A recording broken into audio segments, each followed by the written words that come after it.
I'm Michelle St. Clair, owner and operator of Pilataes South Bay in Redondo Beach. I'm here with the lovely Amelia today, and we're going to show you some exercises that are going to help you relieve your back pain in 5 minutes or less. I personally suffer from scoliosis, and I experienced back pain for years and years and years before I figured out how to work with back pain by strengthening your back, and also by doing proper stretches which counteract the strengthening. A lot of my students have the same problem that I had, and they come to me, we do these exercises in class, and they have reported to me that their back pain is either completely gone or at least strongly relieved. So Amelia, for our first exercise, please lay on your stomach. You want to tighten your belly before you move into extension. An extension means that you're moving into the plane behind you. With a tight belly, lift your chest up, Amelia, and lift your legs up off of the mat. You want to make sure here that the shoulder blades are drawn down. You're going to do a 20-second hold. We've already covered about 5 seconds here. We're going to go 15, breathing and lifting. 10, 5, 4, 3, 2, 1. Keeping the belly tight, float down. All right, from here, we're going to move straight into swimming. Swimming is actually considered an advanced exercise in Pilates. These exercises are going to strengthen the entire dorsal side of your body, and they're really actually more challenging than they look. So ease into it if you need to. If you can't hold for the full 20 seconds, that's fine. You can maybe do 10 seconds at a time until you work your way up to holding for a full 20 seconds. Tightening the belly again, lifting the chest and lifting the legs and floating the arms forward. Again, moving the shoulder blades down and holding them there. You're going to begin to paddle the arms and legs alternating. So paddle slowly. Good, that's a perfect rhythm there.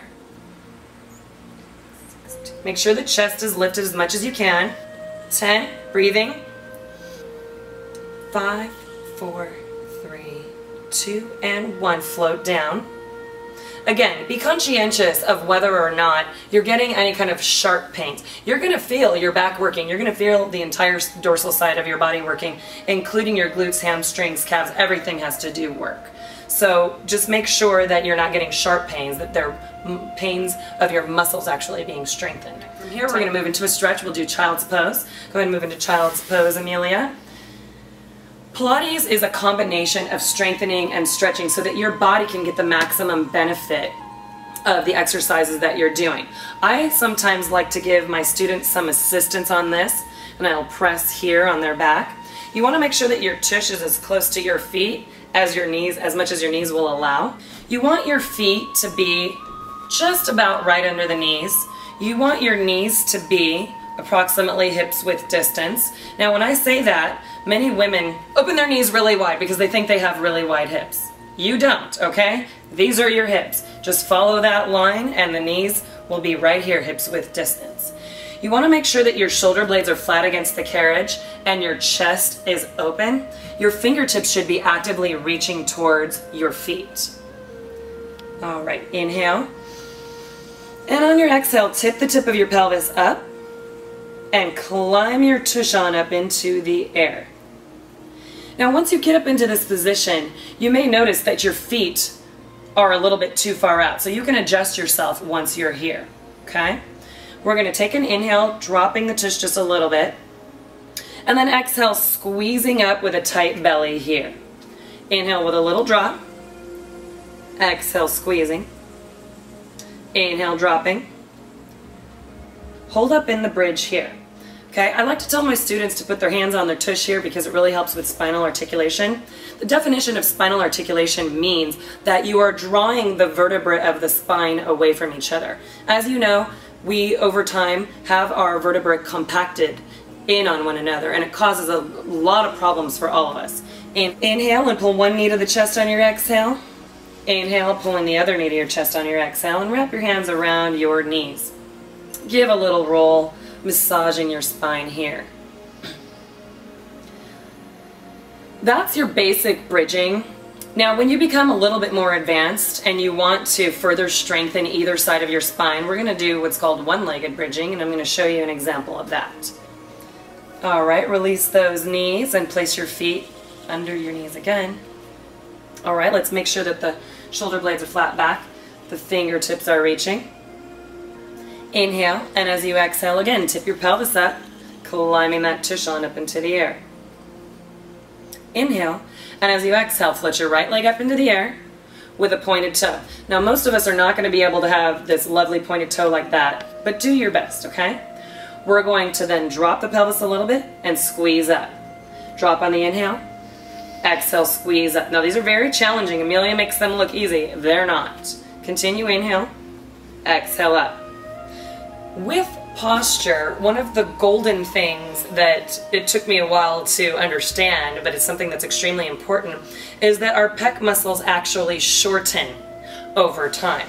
So if somebody came up to you and said, stand up straight, you probably really couldn't do it because these muscles have shortened, these muscles have lengthened, and they've become sort of elasticy. So in Pilates, we really try to stretch these muscles here and strengthen these muscles here better. The next exercise that I'm going to talk about, you don't have to have a TheraBand. We are going to use a TheraBand today.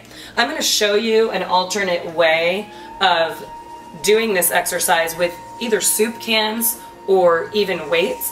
I'm going to grab some weights from right here. Bend your knees, Amelia. Hinge forward, flat back. Now, I suggest that you do this standing. We're just doing this seated here to demonstrate this for you in case you don't have a TheraBand handy. There's that. And there's another weight for you. Okay, so this exercise is not about the arms. It's not that you're pulling your arms behind you in a tricep press. What you want to do is pull your elbows back, and you want to pinch these muscles together and release it. Pinch them together and release it. Pinch them and release. So we'll do a full set of 10 here. Keep the shoulders low. Inhale, exhale. 6, 5, exhale. Inhale, 4, 3, 2, and 1. Releasing the weights. So at home, you don't have to have any props. You can use simple tools. This is a great handy little tool. You can bring this on vacation with you. You can do an entire repertoire of Pilates with this TheraBand. It's going to strengthen you, it's going to stretch you, it's going to actually be similar to using a reformer, but you don't have to bring a reformer with you on vacation. Straighten your legs here, Amelia. When you are placing the TheraBand on your feet, be sure that it isn't crinkled up, because if it is and you try to hook it around your feet, it could come flying at you, and that's not fun. We want to flatten it out against your arches, and then you'll hold that band. Perfect. So, like I talked about earlier, you want the chest to be opened up, and we're working with the rhomboid muscles mostly. Of course, there's a lot of other muscles involved, but that's our concentration here. So we're gonna give an inhale on the pullback, squeezing those muscles together. Exhale, release. Inhale on the pullback, and exhale on the release. Excellent. Inhale, chest is opening. Exhale, releasing. Continuing here, pinch those muscles together and release them. Good. Pinching it here and releasing. And you want to inhale on the pull. That opens your chest, and exhale on the release and tighten your belly. Inhale on the pull. Exhale, tighten your belly. Continue for 5 more. Pinching, releasing. Thank you, darling. Now we're going to move into airplanes. Airplanes are another exercise that strengthen your whole body, but they really help the back a lot as well. You're going to come into hands and knees. This is a great way for pregnant women to strengthen their backs as well, because at a certain point when you're pregnant, laying on your belly really isn't the best sounding thing to do. But this is one way to keep your back really strong, during those times when you're in your later months, okay? So you want to make sure here that your knees are below your hips directly. You want to make sure that your hands are below your shoulders and that your head is coming straight out. You don't want to let the head drop. You don't want to crank the head up. Yes, that's what not to do, okay? Inhale with a tight belly, and if you don't tighten your belly, you're probably going to fall over, so you definitely want to tighten your belly. Inhale, and with a tight belly on your exhale, float your right arm up, left leg up. Good. Float them out to the sides just a little bit. Float them back in and down. We'll alternate sides on this inhale, and as you exhale, float up without tilting the pelvis here, okay? Exhale back, float down. We've got one on each side accomplished here. Up and out and back down. Perfect. Inhale, up, out, back down. Now if you do have the ability to go out really far on this, that's fine, but you want to make sure that your pelvis doesn't begin to tilt in whatever direction you're moving, because most people will really tilt their pelvis a lot. We've got 4 on each side done here. Continue. Inhale, exhale up and out. Don't let that pelvis tilt. If you do these exercises, even if you didn't have a chance to do them every day, if you just do them every other day, I promise you, you're going to make a big difference in how your back feels. And really, if you are suffering from back pain, make that big difference in your life. Things are going to be so much better. Thank you so much for visiting us today.